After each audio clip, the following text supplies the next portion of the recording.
All right, on the workbench today, I'm doing a quick side-by-side comparison with some work pants. And you can probably tell I've got some old Duluth Firehose Flex, I think Carpenter work pants over here. And my newer ones are 1620 Utility Pant 2.0, they call them, double knee. So I'll start with the 1620s. Still left my belt in here. So my first impressions of these pants when I wore them was, wow, these pants need to be broken in. This material is really, I'll call it technical feeling. But after a couple wears, like I really like the way that they cut these pants, and I really like the feel of the fabric. It does have a little stretch to it, but the way that they're cut, it's got articulated knees, gussets, you know, all the things that matter. You know, it's just enough stretch to feel very comfortable, and I haven't felt restricted at all. So let's jump up to the top. Now, let's check the tags. Now, this is what I really dig about these pants. Made in USA. You know, again, I'm not like super political, but I do try to buy American when I can find it, if the quality is good, which I think these definitely fit the bill. So as we kind of dive in, this is one thing that drives me insane about these pants. You've got 1, 2, 3 tags back here, and just based on my body type and shape, these are always rubbing on my bare skin. So if anyone at 1620 sees these pants, please move these tags. I don't know why I would ever use this little hanger. They can go. Get them out of here. Put them over here. Or get rid of them. Get them out of here. Couple other things I noticed. There just seems to be a little bit of this kind of, you know, just a lot of like loose ends with the stitching. Nothing that I think I would call a problem, but you know, here's another one, like these are brand new pretty much, and I've already got all these loose ends kind of all over the place. So, you know, here's another one, and these weren't outlet pants. These were full price. You know, I bought them when they were just running their end of year special. You know, look at all this stuff. So I just think there's a little bit that can be done a little bit more proficiently. That seam is a little weird, actually. Never noticed that before. Again, no big problem. Like structurally, the pants are sound. These are, I want to say $200, so close to that list price. So, you know, I'm hoping that, you know, a newer company, I'm hoping they can get it together. Again, none of this stuff is a blocker, but just want to say. So I talk a lot about bar tacks on the belts on my last video. These belt loops appear to be pretty well secured. You know, again, no major issues. I haven't had any problems anywhere. But the main event with these pants is A, the fit is great, and B, the pockets. One other thing I'll say, I wear a 38, 32, or 34, depending on what I'm doing. And these I actually, as part of buying them, you can get them hemmed to whatever length you want. So I actually had them hemmed to 33, which seems to be about right for me. So let's talk pockets. If I miss a pocket, I'm sorry. There's a lot of them. I missed talking about back pockets on my last pair. I love these the way that they're kind of slanted. Your hand just goes in, I don't know, it just feels about right. You can see these also have hammer loops on both sides. I like this kind of wide, whoops, I'm like looking up here. I like this wide triangular thing. I don't even know what it's called. But one thing I love about these pants is it's got these little, when you gotta hike the waist up for some reason, these got these little waist hikers, and I've never imagined that these would be as useful as they are. If I'm not wearing suspenders, I do find myself yanking these a couple times a day. So great feature there. 1620 tag, back pockets. we'll go right to left. On the right-hand side, so my workbench is a little dirty. Black always shows the dirt. Got your little, fifth pocket there, and a standard pair of jeans. It's pretty deep. Like, this little pocket is, in my opinion, it's too big to knit. I find myself, I accidentally stick my hand in it all the time when I really want to stick my hand in this one. Again, it's just me. It's too big to ignore. You could definitely put your carpenter's pencils, things like that in there. I love this huge just reinforcement patch on the side. Your pocket's not going to tear out. There's no rivets. Is there a rivet? Hidden rivet? No rivets, but bar tack, just as good. You really got to beat the crap out of these. Again, I haven't hung a hammer on these a lot. Again, more loose threads. See, it drives me nuts. But that's that. And then we kind of come down. This pocket here is great. I'm starting to convert back to using one of those stick rulers, that fold up like your grandfather had before tape measures. I'm just finding myself going back in that direction.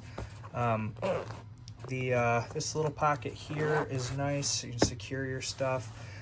This can also be a cell phone pocket. It's too small for my cell phone. I have a phone and wallet combo. Moving down, we get these articulated knees in the back. They're really underrated. They're great. And then we've got the double patch here, and then you can stick your knee pads up in there. I haven't done a flooring job or anything I needed knee pads for with these pants yet, but I'm definitely getting some because I hate knee pads.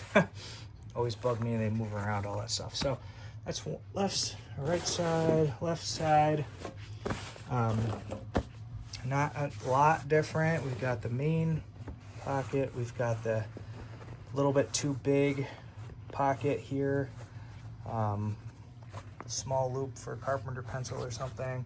Bar tacks all over the place. And then kind of that nice big tool pocket on the side. You can put your utility knife in there, clip stuff onto it. Again, if you have a smaller phone, this would be a great spot for it. But I don't really have a great spot to put my phone in these pants. If I'm missing something, please yell at me in the comments. And, it's funny. It's just a pair of pants, but you don't always think about all of those details when you're wearing them and everything. But I haven't found a natural spot to just stick my phone in here for what it's worth. And, maybe there is one. I just don't know. Here's another pocket. Which pocket is this? Oh, it's the back pocket. I'm getting turned around. All right, so let's go over to the Firehose. Now, you'll see these pants are battle-tested, well-worn.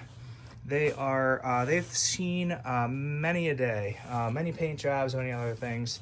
Funny thing is, I did buy these in 34, and they were so long, like too long, and I think the waist rode a little low on these. I cut 2 inches off the bottom. Wasn't really too worried about the looks. They're just my bombing around pants, so I've worn these a ton. Now, the Flex Firehose does have a good amount of stretch. Like, they were very comfortable work pants. I used to wear Carhartts, and, again, just from around the house, I liked having this stretch in there. I had to look for the tag, because, again, these guys are kind of old. And, where are you, tag? Hold on. Sorry for the moving the phone. Somewhere in here. Anyway, here it is. Duluth. Here's what, made in China. Womp, but you probably knew that already.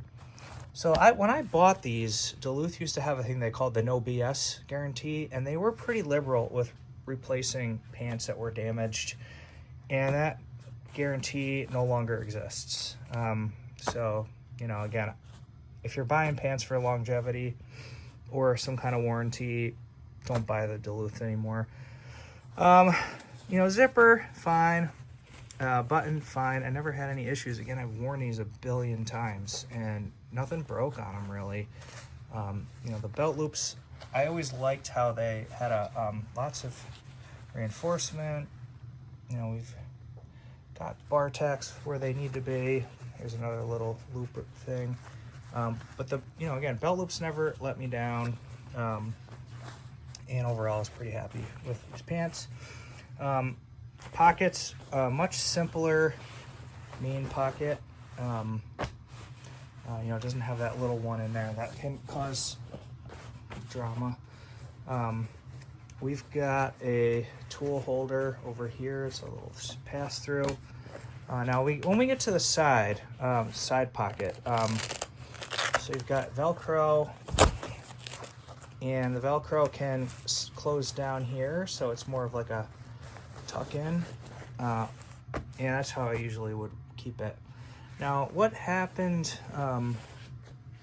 when I wore these pants a lot is I would lose stuff in here, and it's just me, but it's just easy to kind of not remember which particular pocket you would have all your stuff in. But if I do a review of my black later pants, they're way worse for losing things. This one was fine, but overall everything worked fine. It just goes back to rivets. They work great. Single knee on these pants, and look at, I wore them a billion times and I only have this one little hole here. And it's very similar layout on the other side. Double hammer loop. I'm glad they put hammer loops on both sides now. And again, even with all the wear, the pocket bags held up great. Like, I never had a pocket bag blow out. So yeah, back pockets, pretty standard. Rivet, Velcro, and pretty basic pants. So overall, what I recommend, dollar for dollar, I got a ton of value out of these Duluth pants. Oh yeah, I'll show you. It's got a gusset here, although I always felt that these were just so baggy, but these are actually, oh yeah, there's the other hole. You can see they're about at the end of their life. If they still had the guarantee, I would have tried to warranty these, because these are just about the end of their life. So it's a shame, because I got these nice triple stitched seams here, and you're like, oh, these look super tough, and then the fabric right on the side of the seam gives way. It just feels it's much thinner, less tough of a fabric. I think it's all cotton, or a little bit of stretch in there, but it's just not quite the ruggedness that this fabric is. So again, going back to recommendations, great deal if you get them on sale. If you're doing some light duty stuff, you just want some comfortable work pants or painting pants, these are great. If you are looking for, more of a professional type pant, if you want more technical, better fit, better stretch, you're going to wear them a lot. From what I hear, 1620 stands behind their products much better than their competitors. I don't have any reason to not believe that. Again, they're both 1620 seems to be some great stuff. So now that these are on their way out, I am most likely going to buy another pair of 1620s, and stick with this brand for a while, because you kind of get used to where the tools are and the pockets and all that stuff, and I'm really getting used to these pants and like them a lot. I know what size fits me well, and I'll probably just go that route for a ways. So anyway, I hope that you've enjoyed this video, and say a nice farewell to my Duluth Firehose. Again, they were good pants, they served me well, but given their lack of warranty and just overall worse fit, I am going to be moving over to 1620. Hope you have a great day. Leave a comment if you have opinions on this stuff. I don't really know what I'm doing with videos, just trying to put some fresh content out there, talking about different brands, kind of going back and forth in a similar category. I've got a whole bunch more stuff in the can that I'm working on. And yeah, thank you for watching. Bye.